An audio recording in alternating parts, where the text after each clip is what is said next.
Hey everyone, I'm Stephanie, and I believe that all readers should read children's literature, especially adults. So that's what we do on the Kid Lit Love podcast. We celebrate all things children's literature, picture books, early readers, middle grade, and young adult novels too. Whether you're an adult reading to your inner child or connecting the young readers in your lives with fantastic books, you've come to the right place. Each week, we'll talk to a different children's literature author and discuss their books, their hopes and dreams for readers, their writing process, and much, much more. So, grab a notebook to build your TBR, and let's get to today's episode of Kid Lit Love.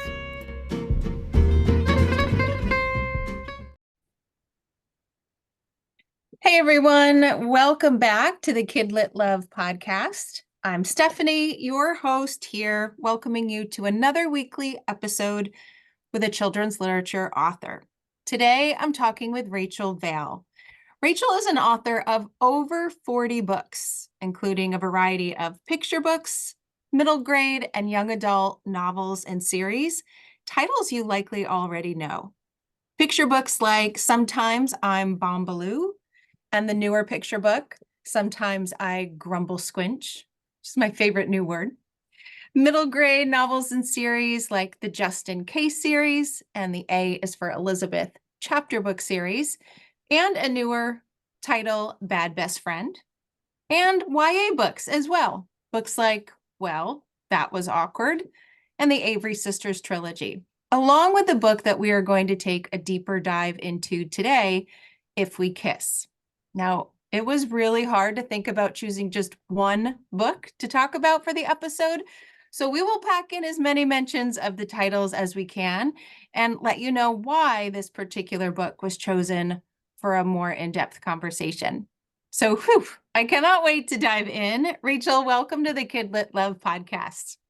Thank you. Delighted to be here with you. Oh, I can't wait for this conversation.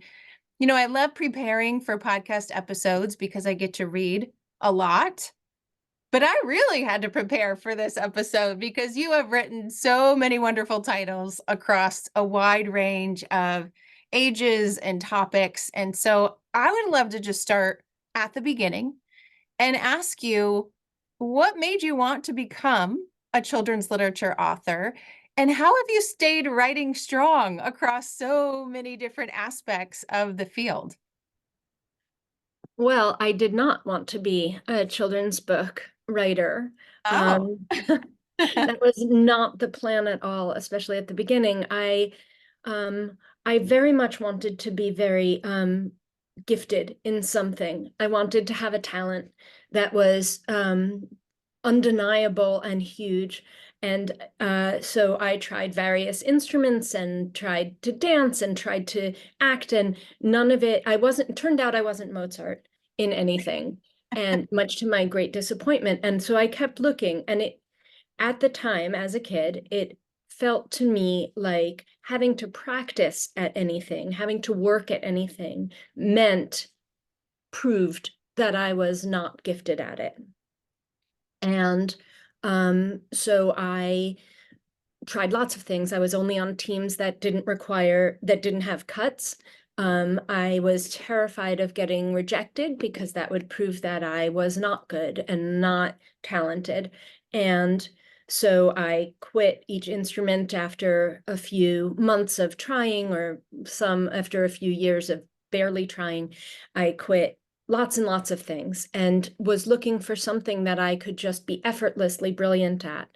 When I was, and this wasn't only when I was a very small child, this was even applying to college, I always liked reading, but reading didn't seem like a talent.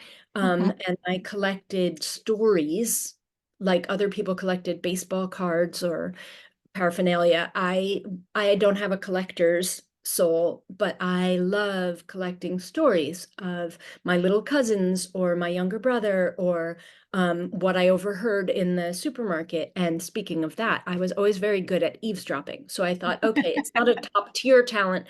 I'm not going to go to the Olympics in it, but you make do with what you've got. So I'm good at eavesdropping, and so I'll be a spy. So I told everybody that I was going to be a spy, which might have been a hint to a more self-perceptive person at the moment that maybe that was not a great job for me. And I applied to Georgetown School of Foreign Service because it was in Washington, D.C. I thought that seems like the right place to be if I want to be a spy. And even though I told lots of people, including teachers, what I want to do is go to Georgetown School of Foreign Service and become a spy. And my English teacher was like, why would you do that? That's going to delay your writing career. And I was like, you have a hell of a nerve, lady.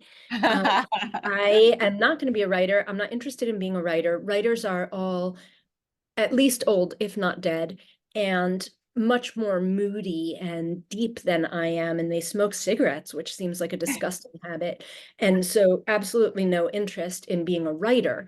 And then I told my social studies teacher, who would obviously be on my side to go into social sciences, I'm going to be a spy. And Miss Carosi, my English teacher, said it would delay my writing career. Isn't that so stupid? And he's like, oh, well, it probably would. And aren't you going to be a writer? And I was like, what is wrong with all the adults? But anyway, I lasted a year in School of Foreign Service and switched into playwriting.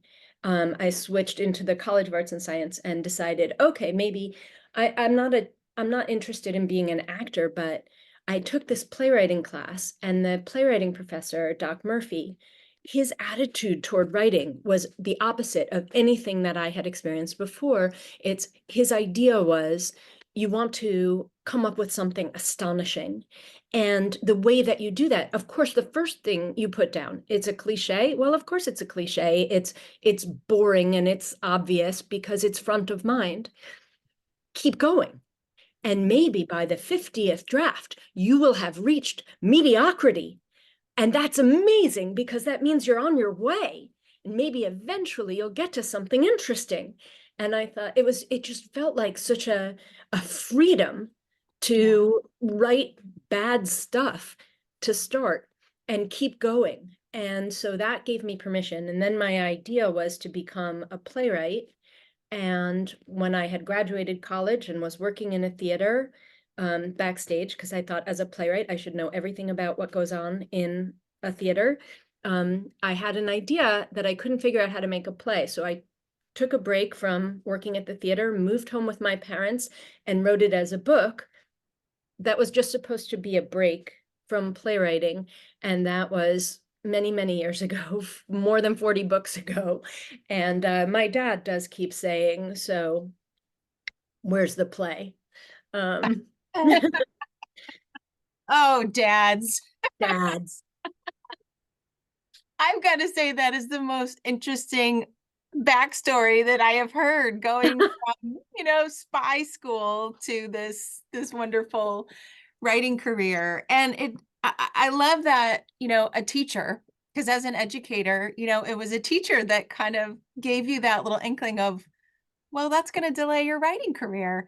And Right. that in the end, it was a teacher that helped you get over that idea of something needs Mm-hmm. to be effortless in Right. order for it to be something, to actually quite the opposite. And that freedom in just doing something like a beginner and doing something that's just an awful first draft is actually what's needed before it can go anywhere else. What a good life lesson, and as well as a career lesson that kind of puts. Absolutely. I think about it literally every day.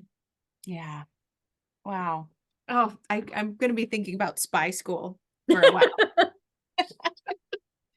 So I did mention some of your books right at the top of the episode. I tried to give just a little smattering of the picture books, the middle grade, and the YA that we'll eventually talk about. But if you could pick just a couple of books that you would want listeners to know about before we go into our deeper dive, what would those books be? Hmm. Well, I guess if you are looking at picture books, I have a couple that I would say, I don't have so many picture books, but so sometimes on Bombaloo, I wrote many years ago, and it's about a little girl named Katie Honors who self-defines as a really good kid and has a tantrum. And that was very important to me to be able to have that self-definition not change, even though you go through a hard time. And over the years, my fabulous editors and team at Scholastic have wanted more and more Katie Honors books, and they're now called the Big Feelings books because they really go into how it feels to be a little kid with big feelings. So the two most recent of those are Sometimes I Grumble Squinch, which you mentioned, and the newest one, which came out this past summer, is called Sometimes I Kaplume. And I just got an email yesterday, a very beautiful email from a mom of a kid who is on the autism spectrum, who found a way to express herself using this idea of kaplume, that instead of biting her fingers, she can now say, I'm kapluming. And it's an expression of that big thing that's happening inside.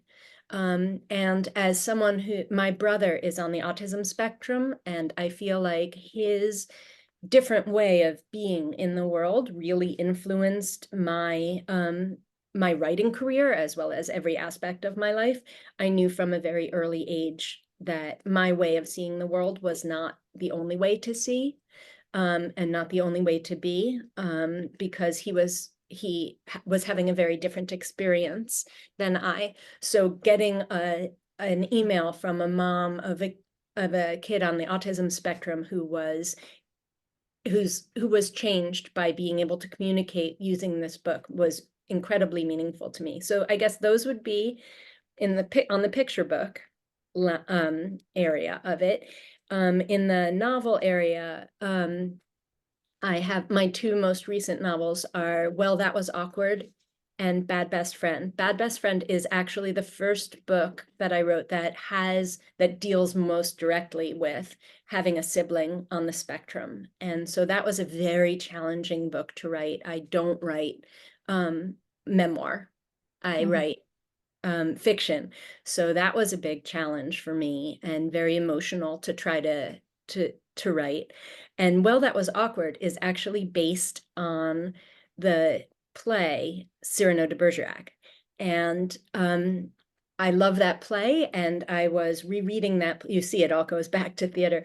I was rereading that play for fun and realized it felt to me very much like a middle school story. So the genders are flipped. In the play, Cyrano is a man who knows that he's fabulous and bright and funny and popular, but he feels like he's not physically attractive enough to be the center of a romance. And I thought that is so relatable as a middle school girl. Yeah. So in the book, Gracie is a middle school girl who thinks her nose is too big and she's not physically attractive enough to be the center of a romance, and helps her when she develops a crush. She helps her best friend, who she thinks is great and more attractive, flirt with this boy. The part of the movie or the play that never felt realistic to me is Cyrano ends up talking for his friend under the window to Roxanne, the girl he has a crush on.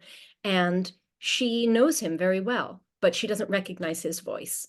And I thought she would. Like that, how do you Yeah. stage that to make sense? But thinking about talking with my own sons about texting, and if you text somebody something or you post something, even if you post it on a private thing or a thing that's supposed to go away, people can screenshot. You don't know who's seeing your Right. texts. Make sure that if you're putting something in writing, it's something grandma can see and the worst possible person in the world to see it might see it. So I thought, oh, if I have them texting, Gracie can help her friend by actually composing the texts to the boy, and he won't know who it is. But there's a twist because you don't know who's writing back to you. You don't know who you're writing to when you're texting. So that to me is a really fun one. So that might be a fun one to look into. Oh, and then if you're in between those, the Just in Case and the A is for Elizabeth books are related because Justin's younger sister is Elizabeth, and Justin I wrote for my younger son, Liam, who was at the time I started writing it, starting third grade, and had a lot of worries. And I asked my agent for book recommendations because, like you, she is a book person. She reads so much and knows what's out there, knows what's coming. And I said, do you have any books about like a really terrific third grader who has a lot of worries? And she said, no, but I could sell that. So I think you should write it. So I really wrote it for Liam to start, about this really terrific boy who's in third grade, who has a lot of worries, and his sister, who doesn't have worries, who is very bold and knows that she always is right, even when she's not. So I fell in love with her while writing Justin's books. So I ended up writing some from her point of view also. I love that. I love that. I love knowing where some of the book ideas come from as well. And so, some authors will say that they write the book they wish they had, but didn't, or they'll write something that was sparked in their own life. And I love that a whole series was sparked because you needed a book. And then someone reminded you that, hey, you could write that. Exactly. It actually helped me. I mean, this is sort of, I was very intrigued by your idea of adults should read books for kids. I feel like I really became a better parent to a kid with anxiety by writing from the point of view of a kid with anxiety. I'm not somebody who suffers from that particularly, but he really was. And so getting into the mind of him, that's one of my favorite things about reading. Is I feel like reading is thinking with the mind of someone else, thinking Yes. with the mind of another. And being able to think with that mind enabled me to be a much gentler and also a much more proactive parent. I completely agree. So much of who I am today is because of the books that I've read, right? There's this quote that always floats around. I think it's Jim Rohn, but he says, you're the average of the 5 people you spend the most time with. And I like to think about that in terms of books. What if I Mm. was the average of the 5 books that I read recently? And if you choose those books carefully, you can learn so much outside of yourself that you never could Right. inside of your own life. And so I really love that across all of your books that I've been making my way through. I haven't gotten quite to 40, but I was preparing very heavily. Just there's so many wonderful themes. There's themes of family, of mother and father relationships, of siblings, of friendship, of challenges, of so many things that I feel like you were able to get inside their heads so well that I felt like I was, living that story right along with them.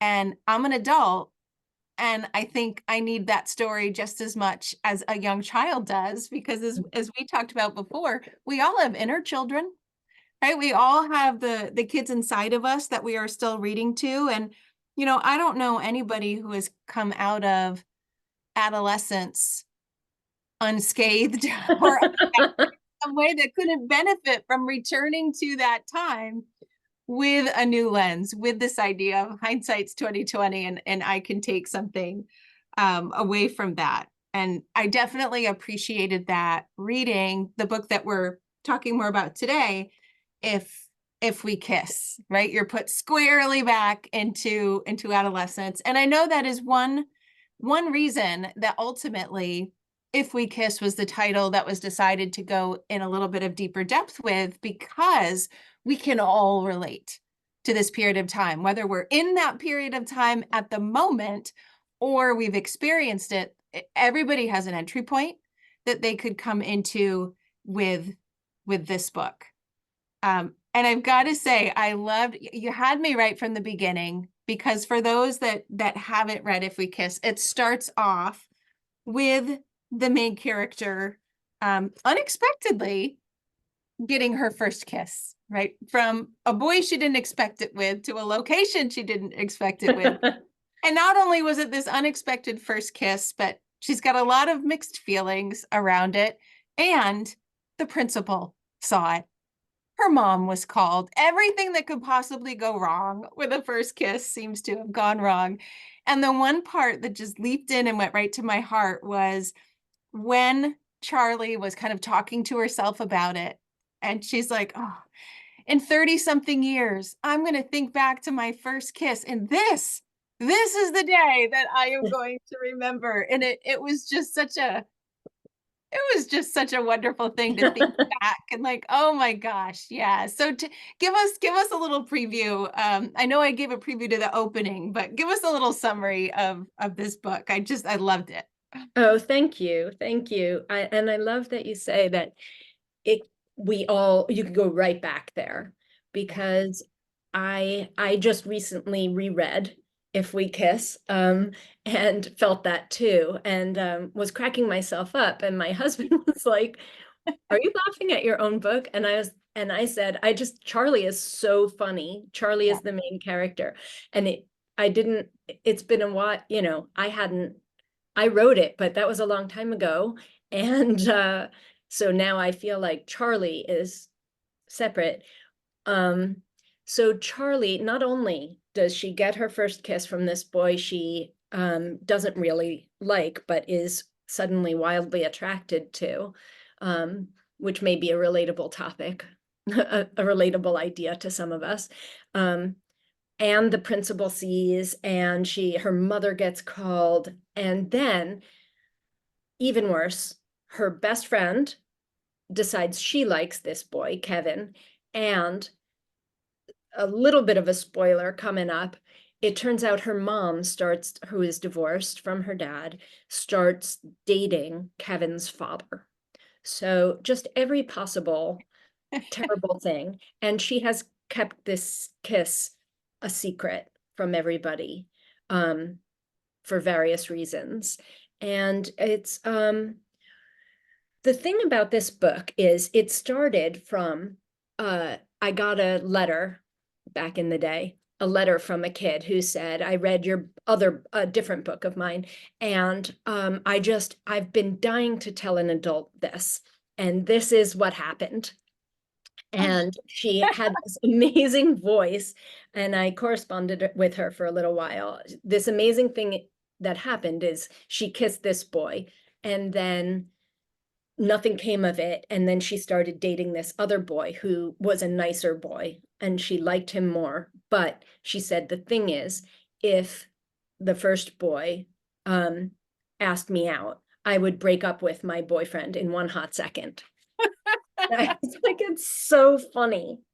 And so I took some aspects of that and of her voice and her bluntness and her ability to be completely honest with herself. I took sort of that genesis and wrote a short story called One Hot Second.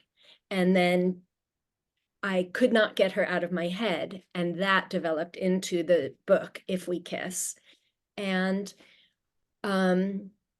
years later, I was asked by a playwriting, a script company, if I had any books that they would pay me $1, $100, some very small amount to, I could develop it as a script. I could rewrite the book as a script, and they could use it for like schools or theater companies to license. And so I talked to my older son, who at the time had just graduated from college, or maybe he had graduated a couple years before, and he is a theater guy. He's a director. And I said, if there's any of my books that you think you could make into a script, have at it. And you can have the $100 or whatever. And I had thought maybe my book, which is a picture book called Over the Moon, which is about Hi Diddle Diddle, the cat and the fiddle, the cow jumped over the moon, and it's set in a theater. And I thought it could, and it's a cow, and the director is named Hiram Diddle Diddle, and Hi Diddle Diddle wants things to go according to the script, and the cow is a creative actress diva who has other ideas. So she wants to go under the moon or next to the moon and through the moon. And so I thought that would be a fun one for him to develop. And he was like, yeah, maybe. Or how about If We Kiss? And I was like, well, you're welcome to it, but I don't really see it as a play. It's so internal. And he said, yeah, but it's such a rom-com Mhm. and it's so good for adults. And I was like, okay, I don't really see it. And he said, what if Kevin, who's the boy she kisses, and George, the nice boy, are played by the same actor? And I was like, okay, that's very interesting to me. So what Hmm. if there are only five people, five actors in it, and they double? Because part of what's exciting about the book is how people are not alike and yet play a complementary or similar role in your life. And you feel like, you know how when you're a teenager and you feel like you see your mom in your teacher and in your friend, and you see your dad in the, everybody seems, your family seems to replicate among your friends and in your school life, and you're trying to separate them and they keep coming back at you. And I was like, okay, I'm interested. So he did a draft of it and I loved it. I thought it was such fun. And then we put it aside. And now the big news is it is having its off Broadway premiere. Um, it opens April 12th and through April 21st at the West End Theater on the Upper West Side. And I am right now, here I am in February, doing a revision on the script. And just before I started talking to you, my son, who's directing it, um, just got great news about somebody said yes to be in the cast, a really exciting actor he's very excited about. So it's coming together. And the fun part about that is revisiting this book and seeing, and so I was very excited to talk to you about it, that idea of what adults can see in a book about teenagers is very much this idea, what you were saying about that you find you remember it, you're brought right back to that feeling.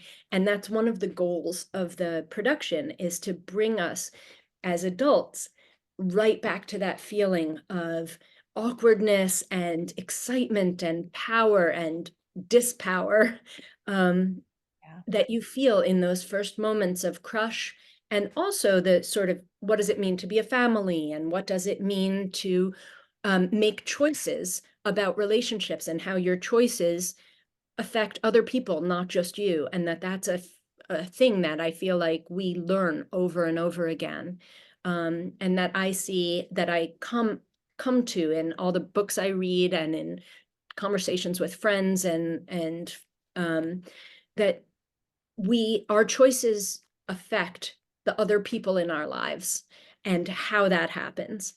So that's sort of the deep part of it. But the fun of it is really a rom-com. And so what I'm doing each day is thinking, how can I make this funnier? How can I make this moment more awkward, more funny, more romantic? Really leaning into the rom and the com of it. And what a fun way to spend the day.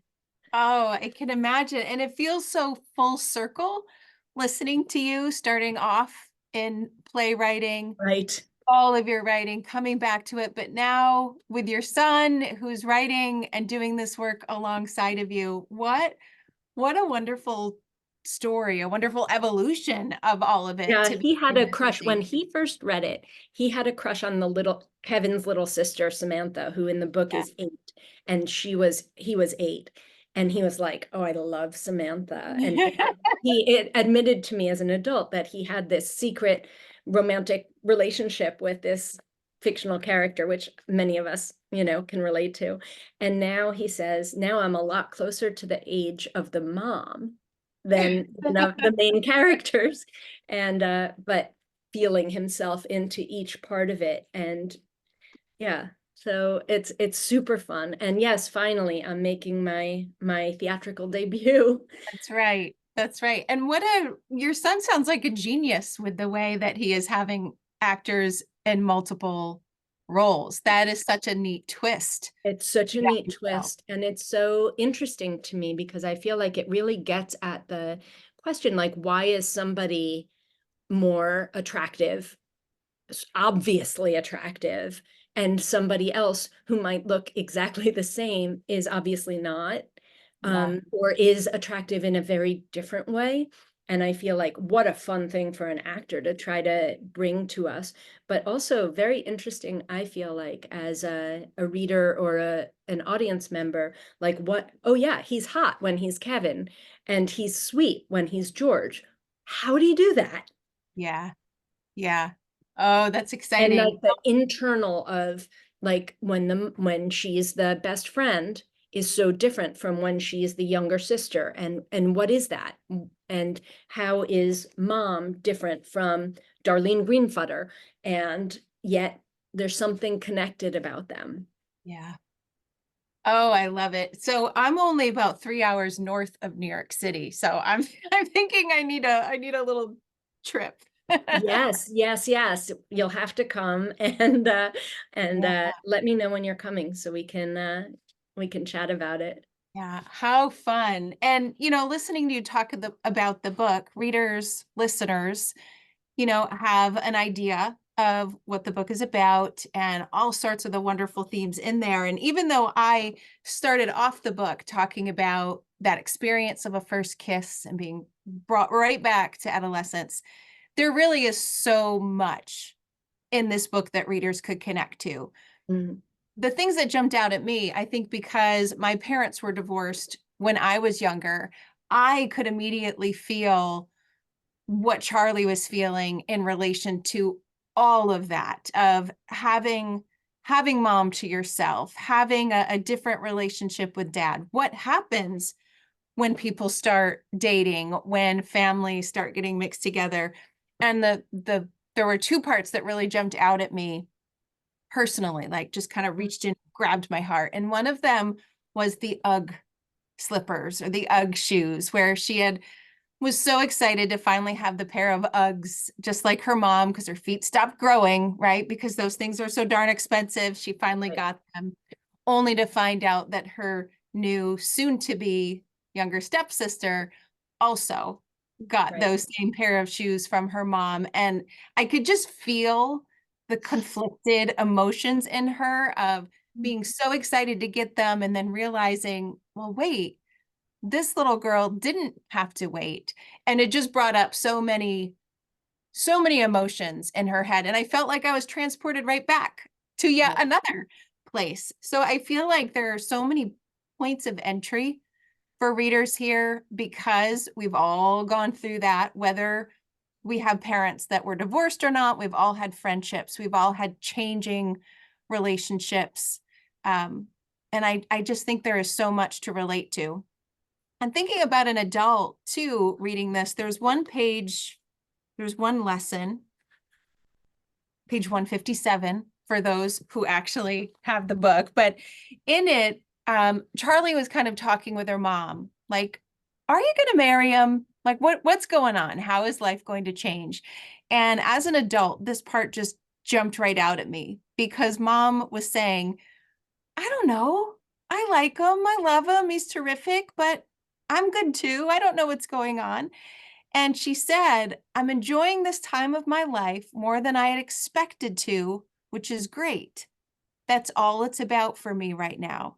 And then Charlie says to herself, I let that sit in the space between us. Maybe that's what I need to do. Maybe I just need to enjoy this time of my life as much as possible.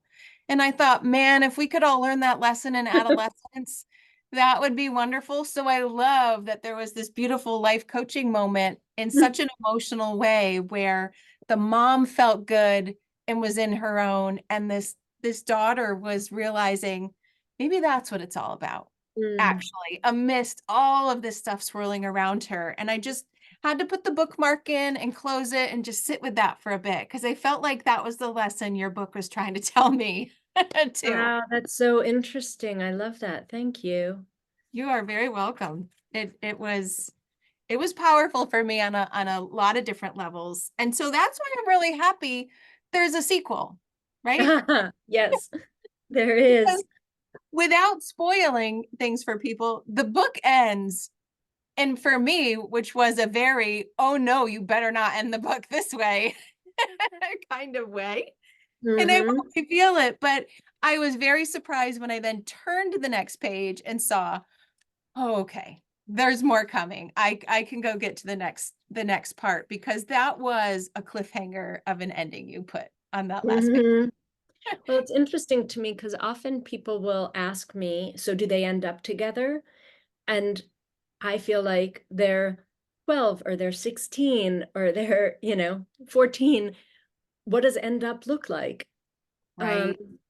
and Right. so I feel like when I was growing up, I often felt like, so how does this end up? If I could just please flip to the end and see that it all works out fine. I'll feel so, then I can enjoy myself. Then I can be okay. Then I can get to that place where I can just do what you said, what Charlie and her mom were trying to get to. Let me just enjoy this moment. Yeah. I can do that if I know how this ends up. And of course, we don't get to do that. And Right. we have to find a way to enjoy the moment anyway. And so I felt like, let me leave it. This isn't a resolved situation, without spoiling anything. And how can I be honest about that?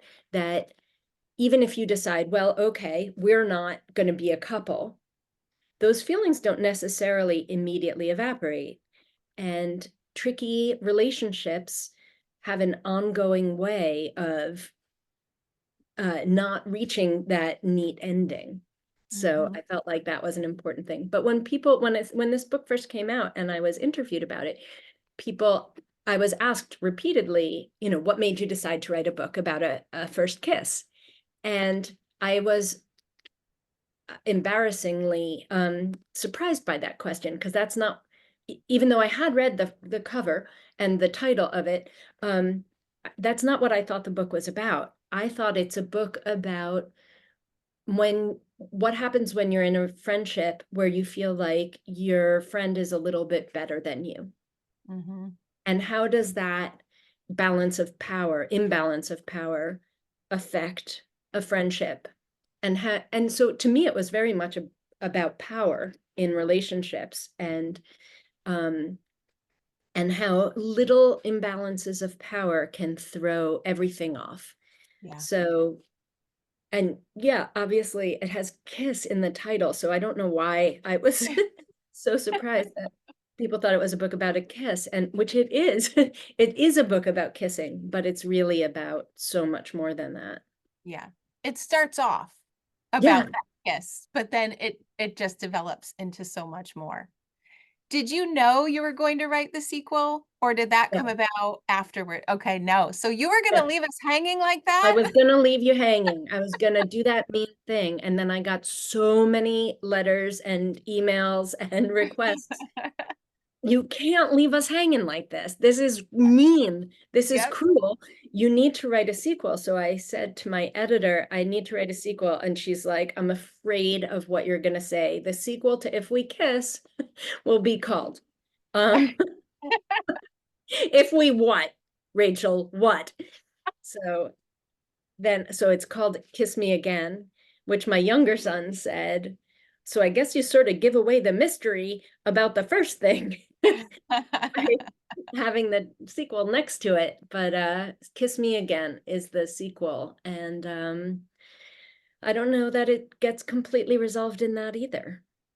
Oh, okay. Well, that's good to know, because I've only started the sequel. I haven't gotten to the ending of the sequel yet. But if I didn't know that sequel was there, that is exactly what we would have talked about today, of what did you do to me right there? Right. Yeah. So yeah, I'm glad that I have that to automatically go to, and I don't have that period of waiting for you to write it. I just can't wait to dig into that, because the ending just got, it was powerful. It was powerful and a cliffhanger, and just I can't wait to go back into that world, which surprises me, because I didn't like adolescence very much, but I Right. like it when I'm living it through Charlie, who is just such a lovable, wonderful character, with that humor, with that little quirky, snarky slash sarcastic. She's just a character that I think so many readers will either identify with or wish, which was me. I wish I could come up with stuff that quickly. I wish I could have gone back in time and said those things. And so whether you're a younger, young adult reader or you're an adult reader, this book definitely is for everyone. And then the exciting part is you can watch it. You can see how it is brought to life on stage, which is so exciting. Right. Yes. I can't wait to see. We start rehearsal soon, so by the time you're hearing this, for the listeners, you'll be able to get tickets for it. Yeah. Yeah. Oh, that will be perfect timing. I know you've already written over 40 books, but is there anything on the radar you can tell us about? Sure. So I have two new picture books that are with the illustrators right now. One is in the Big Feelings series, the Katie Honors books, and that one's called Sometimes I'm Stinkeroo. And that's about Katie having trouble transitioning to leaving a play date. And she accidentally becomes Stinkeroo. So that is with Scholastic, and the illustrator is Haewon Yum, who is a very brilliant illustrator, and she has done two of the Katie Honors Big Feelings books. So I'm really excited to see what she does. She always brings some kind of sort of magical thing to the book. And the other book picture book that I'm very excited about is called Don't Boop Me, I'm an Anemone. And it's being illustrated by Chris Roshka, and that will be with Green Willow. And that's a very different book. I almost always write about humans, and this is from the point of view of a sea anemone who doesn't want to be touched. And I feel like a lot of us, part of it is I'm an anemone is a fun thing to say, It and is. a lemony anemone, an anonymous anemone, and it's a fun read aloud. But it's also about that idea of you can say no thanks to being hugged or touched if you like Yeah. that. If you're feeling like, no thanks, you'd rather have a fist bump or a wave.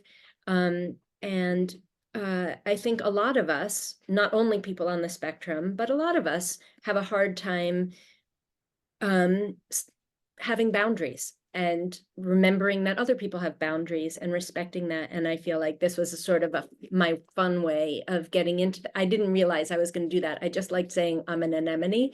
So that was so I did some research on sea anemones, and that they don't like to get booped, and they're so fun to boop because you just touch them and they close up, and it's very exciting to see, but Right. they don't really like that. So we want to try to not boop them. And I felt like, oh yeah, sometimes I'm an anemone and don't really want to be booped. Yeah. So that's that one. And there's a book called 14 Days that's out right now. It's a collaborative novel for adults, and that's put out by the Authors Guild. And it's to benefit the Authors Guild Foundation, which does really good work um, against book banning and for authors' rights. And I am one of 37 authors who have a tiny little part in it. And that allowed me to write from the point of view of an adult. Um, and I hadn't really done that before. I started writing books when I was quite young, a year out of college, and I didn't know anything about being an adult. So I didn't really feel like I could write from the point of view of an adult. But I knew a lot about growing up because that's what I was still going through. And then I've just stayed there in the growing up time. And I love children's books and middle grade and that forming yourself, that identity building part of life. But as I've grown up and been an adult for a while now, I realize that's an ongoing project. And even though not all adult literature expressly takes that as a topic, I feel like it's still a topic. I'm still trying to figure out who I am and who I want to be and how I want to be and what kinds of things should I be working on in myself.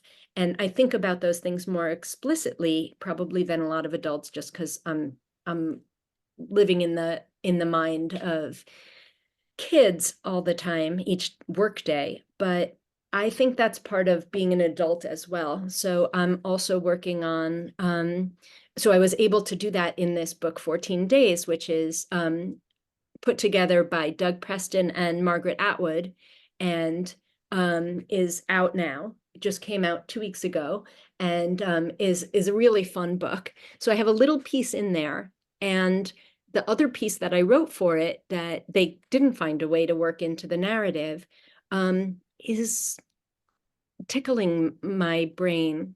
And so just like with the If We Kiss came from a short story, a bunch of my books have come from short stories.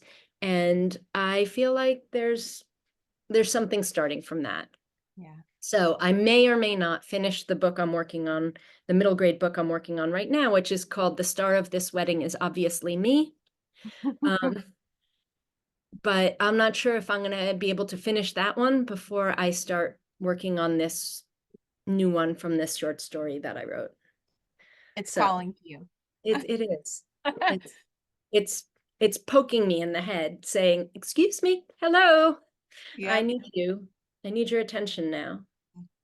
Oh, well, I love it. I love you've had such a wide range from the picture books to middle grade to YA and now kind of moving into adulthood. And I love what you said about constantly growing and learning and figuring out who we want to be, because that is something that is characteristically adolescent, but Mhm. is actually something that we all do every day, no Mhm. matter how old we are. And the thing about books that I love that your books do for others is by writing all of those stories and us reading them, like we can rewrite the stories that we're writing for ourselves because of what we find in those pages. And that's why I'm so grateful for authors in general, but especially authors like you who are so voraciously writing to our minds busy. I'm so grateful to have found you and your work and all of your stories. And I know listeners, readers, they're going to want to jump into your backlist just as quickly as I have. So thank you for all Thank of that, for you. all of the stories, and for not ignoring those little ideas that Mhm. are tapping at you. Where can listeners and readers find you? What's the best place online? So you can always go to my website, which is rachelvail.com, very easy. And I'm on various social media as Rachel Vail Books mostly. And so look me up, connect with me. There's email you can get to from my website that goes right to me.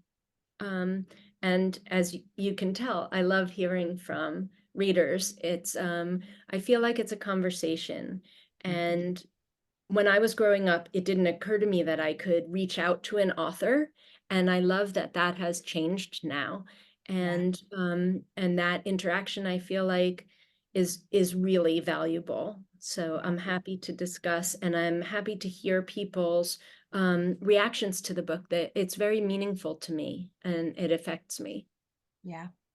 Oh, well, this conversation is a testament to how wonderful it is to be able to connect the Yes. authors to the books that read them. So thank you so much for all of your time. I will put links to all the ways to find you online, as well as the titles that we've talked about here right in the show notes to make them easy for everyone to click on. Thank And you. And if you want tickets, I'll link to it on my website. So that will be an easy way to get tickets. perfect. And That I yeah. hopefully my son will let me have a discount code for people who go through my website. Ooh, So, even so better. all right. So yeah, so come through the website or and I'll put ways to get on there to get to the tickets if you want to come to see If We Kiss off Broadway. Perfect. Oh, well, thank you again. This was such a wonderful conversation. I so enjoyed it and getting to know you and your books a little bit more. Thank you. You're welcome. So thank you for listening, everyone, and I'll see you inside the next episode of Kidlit Love.